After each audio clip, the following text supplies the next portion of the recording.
But I was able to speak to a woman here on scene who says it was her son who was shot and killed. And I asked Sheriff Daniels if he's ever experienced something like this in his career before.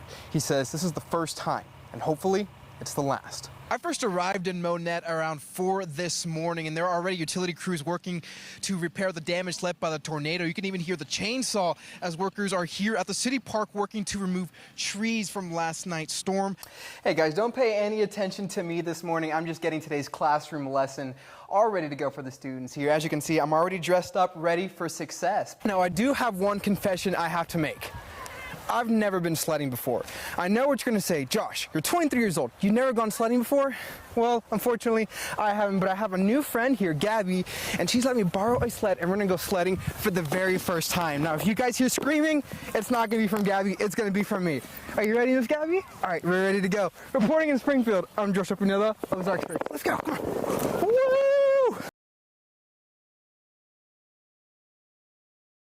Yeah, we just like to say that there are good people in the world. During these difficult times we live in, there's some good people offering to help, and for that, we're very thankful. For Billy Joe and Dina Roberts, it was an easy decision to go and help their neighbors after tornadoes caused extensive damage in northern Arkansas.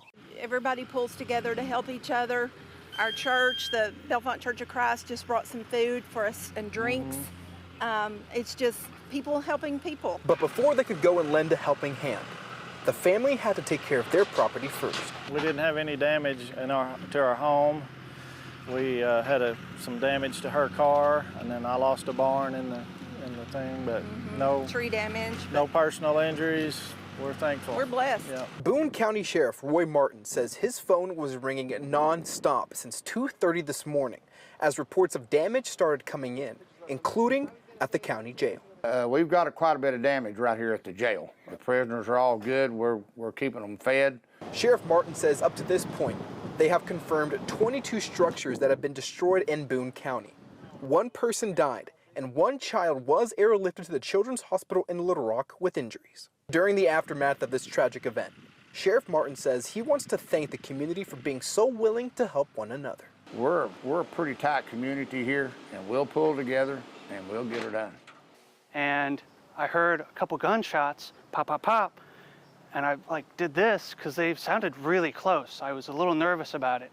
Luke Byler was enjoying his Monday afternoon cooking dinner when he heard gunshots coming from the house next door. He says it's when he looked out the front door window when he saw guns drawn out. It's like, this is getting pretty serious.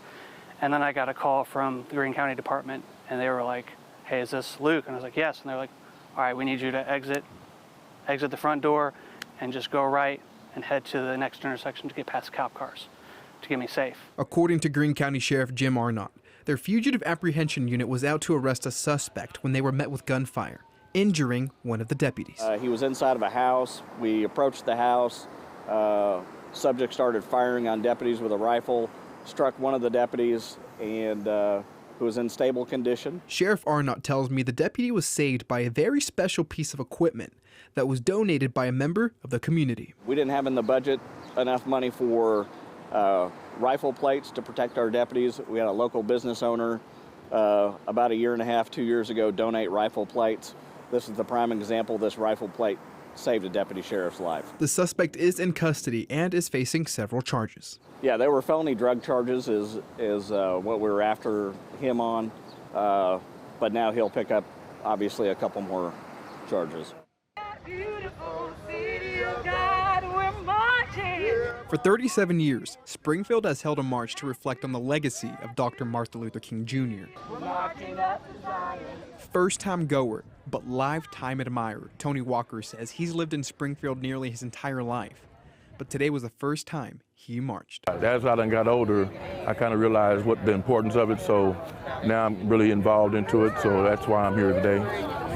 And will continue to come. So Springfield NAACP. Dr. Kyla Sherman Wilkins, first vice president with the Springfield NAACP, tells me this march is a way to show how far minorities and representation have come, but also acknowledge how far we have to go. We're still dealing with the scourge of police violence. We're dealing with voter suppression, attacks on public education. But despite all of that, we have the obligation to center love. And so that's going to be very much our theme for this year. Quan Bilberry, another first-time goer, says his excitement is through the roof and views the entire community coming together as one big family. As long as we continue to walk together and stay together, no matter what obstacles we come to, I guarantee you we can overcome it. As marches take place across the entire country, the Springfield NAACP says the nonprofit is focusing on addressing issues that affect people here in the Ozarks. Tony Walker says the journey is still not over. Well, we have made a lot of progress, but we still got a long ways to go. This is the history that I love. It's a thrill to be here. It's made our entire trip. I'm the happiest guy on earth today. Fantastic. Brian Thomas works in St. Louis, and he and his wife took a trip down to the Ozarks with one thing on their minds when they passed through Springfield. Is Casper's open or not? Casper's took a bit of a hiatus after announcing on Facebook a little more than a year ago that they were moving to a new but iconic location, the building of a former Springfield landmark, Anton's Coffee Shop. I am a child of Springfield, and I grew up on Anton's, and I also had Casper. So I wanted to merge the two, so I was really looking for this building for a long time. Kraft says going to Anton's is what made him fall in love with cooking. And now with their new location, Kraft is adding a new flair to the Casper's menu. We'll be adding breakfast, and it will be a merging of the Casper's menu and Anton's menu as well. He had specialties on there, so you might get your 2-egg any style, smothered in chili. You never know what's going to show up on there. For Brian Thomas, who grew up eating at Casper's and Anton's since the early 1980s, says it's amazing to see the two restaurants combined into one.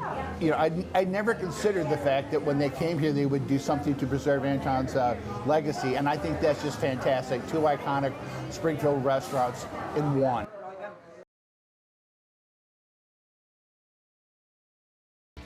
Good evening and thank you for joining us. I'm Joshua Pineda. Here in the United States, smoking is the #1 leading cause of preventable deaths, with over 480,000 deaths a year. A local pharmacy is preparing to launch a smoking cessation class to promote better living here in the Ozarks. Color 10's Michaela Strickland joins us in the studio after speaking with a pharmacist about the dangers of smoking today. Thank you, Michaela. CDC officials are investigating a multi-state outbreak of salmonella in which Missourians are the most affected. Officials say the outbreak is linked to contact with backyard poultry flocks. 195 people from 38 states have contracted salmonella from touching or carrying ducks or chickens since late May. Missouri has seen the highest number of cases, with 23 reported. The CDC says 50 people have been hospitalized from the outbreak. And Color 10 is partnering with Community Blood Center of the Ozarks on July 2nd to host a blood drive here at the station. Located on East Division Street, it's scheduled from 10 a.m. to 4 p.m.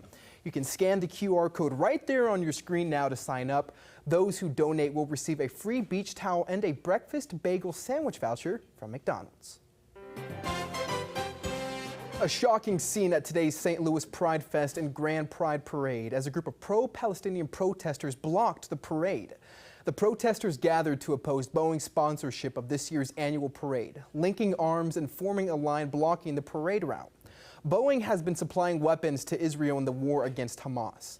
According to St. Louis police, the protest was broken up only after officers called multiple times for demonstrators to disperse. We gave our 3 dispersal orders.